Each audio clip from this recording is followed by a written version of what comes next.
নমস্কার বন্ধুরা, দুয়ারে সরকার ক্যাম্প কবে থেকে হবে তা নিয়ে আজকের সভা থেকে মাননীয় মুখ্যমন্ত্রী ঘোষণা করলেন সরাসরি নিজেই।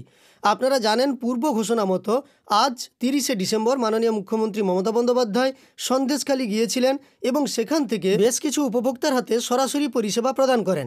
সেই সঙ্গে আরও বিশেষ কিছু ঘোষণাও তিনি করেছেন ওই সভা থেকে, যা আমাদের প্রথম চ্যানেলেই আছে, আমি অতনু এই চ্যানেলে আছে। আপনারা চাইলে মাননীয় মুখ্যমন্ত্রীর আজকের বক্তব্যের মেন অংশগুলো ওইখানে একটা ভিডিওতে দেওয়া আছে, দেখে নিতে পারেন। তবে এই ভিডিওর মাধ্যমে আমরা দেখব মাননীয় মুখ্যমন্ত্রী দুয়ারে সরকার ক্যাম্প কবে থেকে হবে এবং কোন কোন জায়গায় হবে সেই সম্পর্কে কি ঘোষণা করেছেন, কতদিন পর্যন্ত হবে সেই সম্পর্কিত সমস্ত তথ্য। আপনারা এই ভিডিওতে মাননীয় মুখ্যমন্ত্রীর বক্তব্য তো শুনবেনই, তবে তার আগে আমি একটু জানিয়ে রাখি আপনাদের, মাননীয় মুখ্যমন্ত্রীর ঘোষণা অনুযায়ী সন্দেশখালীর প্রত্যন্ত এরিয়াতে যেগুলোতে যাতায়াতের ক্ষেত্রে সমস্যা আছে সেই সব এরিয়াতে বলেছেন মাননীয় মুখ্যমন্ত্রী দুয়ারে সরকার ক্যাম্প শুরু করতে।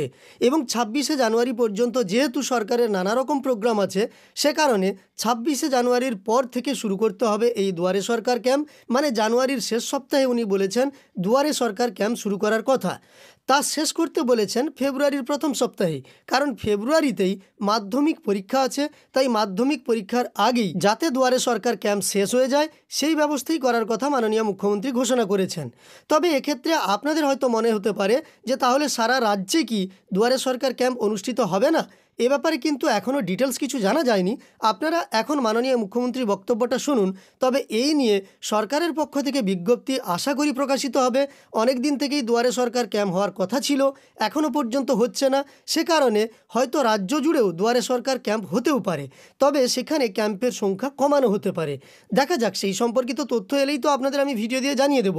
তবে এখনকার ভিডিওতে চলুন সরাসরি আপনারা মাননীয় মুখ্যমন্ত্রীর বক্তব্য শুনবেন, যেখানে মাননীয় মুখ্যমন্ত্রী জানিয়েছেন দুয়ারে সরকার ক্যাম্প সম্পর্কে কবে থেকে শুরু হবে, কবে শেষ হবে, কোন কোন বিষয়ে আবেদন করা যাবে সেই সম্পর্কিত সমস্ত তথ্য। আর সম্পূর্ণ ভিডিওটি দেখার পরে আপনার যদি উপকারে এসে থাকে, একটি লাইক করে আমাদের উৎসাহিত করার সঙ্গে সঙ্গে এই চ্যানেলটিকে সাবস্ক্রাইব করে পাশে থাকা নোটিফিকেশন বেল আইকনটা অল করবেন পরবর্তী ভিডিওর নোটিফিকেশন পেয়ে যাওয়ার জন্য। আমি এটুকু বলতে পারি, 26শে জানুয়ারি পর্যন্ত আমাদের গভর্নমেন্টের অনেক প্রোগ্রাম থাকে।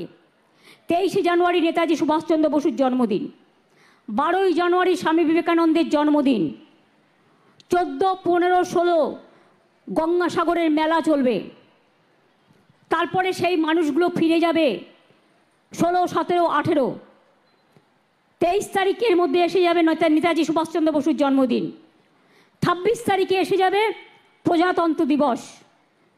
26 তারিখের পর একটা ডেট দেখে আমি চিফ সেক্রেটারিকে বলবো যে বিশেষ করে প্রত্যন্ত এলাকাগুলোতে যাদের যেতে অনেক সমস্যা হয়, তার কারণ নদী পেরিয়ে যেতে হয়, সেই সব জায়গায় আর একটা করে দুয়ারে সরকার করবার জন্য, বিশেষ করে যারা কাস্ট সার্টিফিকেট এখনও পাননি, যারা লক্ষ্মীর ভাণ্ডারে এখনও নাম লেখাতে পারেননি, যারা স্বাস্থ্যসাথীতে এখনও নাম লেখাতে পারেননি, যারা পাট্টা পেতে পারেন কিন্তু পাট্টা পাননি, তাদের এই সমস্ত মানুষরা যাতে তাদের সময় মতো সুযোগগুলো পায়, তার জন্য এই কাজগুলো করবার জন্য আমি মনে করি জানুয়ারির লাস্ট উইক থেকে ফেব্রুয়ারির ফার্স্ট উইক পর্যন্ত চলবে এটা। কারণ ফেব্রুয়ারিতে আবার মাধ্যমিক পরীক্ষা শুরু হয়ে যাবে। মাধ্যমিকের ছাত্রছাত্রীদের জন্য আমার রইল অনেক শুভেচ্ছা, অভিনন্দন। খুব ভালো করে পড়াশোনা করতে হবে, কন্যাশ্রী বিশ্বশ্রী হতে হবে, মাথায় রাখতে হবে যে তোমরা একদিন পাইলট হবে, তোমরা একদিন ইঞ্জিনিয়ার হবে।